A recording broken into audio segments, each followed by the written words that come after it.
سلامونه ستړي مشئ زه صفي الله ستانکزی مو د هایلایټ خبرونه ته ښه راغلاست وایم.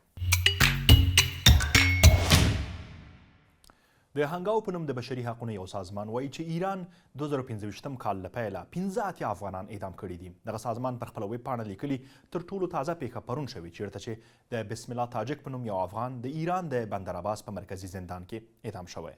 هنګاو لیکلي د اعدام شوو افغانانو تورونه تر ډیره د نشهیي موادو قاچاق او یا هم عمدي قتلونه وو. تیر 2024 کال کې بیا په ایران کې د اعدام شوو افغانانو شمیر 80 تنه وو. د بشري حقونو سازمانونه تل له ایرانه غواړي چې خپل قضایي نظام اصلاح او د اعدام سزاوې پای ته ورسوي. د اوکرایین ولسمشر ولودیمیر زیلنسکي وایي له خپل امریکایي سیال ولسمشر ډنالډ ټرمپ سره په ټولو مواردو له هغې ډلې امنیتي تضمینونو باندې خبرې کړي. دوی دواړو پرون د فلوریدا په پام بیچ کې د ولسمشر ټرمپ په استوګنځي کې سره وکتل. که څه هم دواړو خبرې رغنده وبللې خو کوم تړون ترلاسه نه شو. دواړو مشرانو په فلوریدا کې تر دغې لیدنې وروسته یوې ګډې خبري ناستې ته وویل یو شمېر لانجمنې مسلې لا هم بې حله پاتې دي. دغو لانجمنو مسلو کې یوه هم د اوکرایین په ختیځ کې د ډونباس سیمې برخلیک دی چې د امریکا د وړاندیز شوي پلان له مخې اوکرایین یې باید روسیې ته وسپاري. د افغانستان د بشري حقونو لپاره د ملګرو ملتونو ځانګړي راپور ورکوونکي ریچارډ بنېټ په تهران کې د افغانستان د پخواني جمهوري نظام د پولیسو د یو قماندان اکرام الدین سریع د وژنې په اړه د تحقیقاتو غوښتنه کړې ده. ښاغلی سریع د تېرې چهارشنبې په ماښام د تهران په ولیعصر ښارګوټي کې د خپل کور مخته د دوو مخپټو وسلوالو لخوا ووژل شو.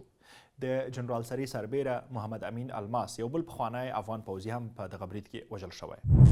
د کډوالۍ نړیوال سازمان IOM وایي په ګډه له پولیو د پاک افغانستان هدف ته رسیدلی شو. د روغتیا نړیوال سازمان د راپور په اساس په 2015 کال کې په افغانستان کې د پولیو 9 پیښې ثبت شوي. حال دا چې دا شمیر تیر 2024 کال 25 وو. د IOM سازمان ویلي په 2015 کال کې لرو پرتو سیمو ته د پولیو د واکسین ټیمونه ورلیږلي څو خلک په تیره راستانه شوي افغانان خپل ماشومان واکسین کړی شي. تر دې مخکې له پولیو د پاک افغانستان بنسټ د یکشنبې په ورځ په یو بیان کې ټینګار کړی چې د افغانستان، پاکستان او ایران ترمنځ تګ راتګ کوونکي ټول مسافر باید واکسین شي. افغانستان او پاکستان د نړۍ په مخ دوه هغه هیوادونه دي چې لا پکې پولیو له منځه نه ده تللې. او د ورزش مینوالو ته دا چې عثمان ډمبله د ګلوب ساکر د 2015 کال د غوره فوټبالر جایزه وګټله.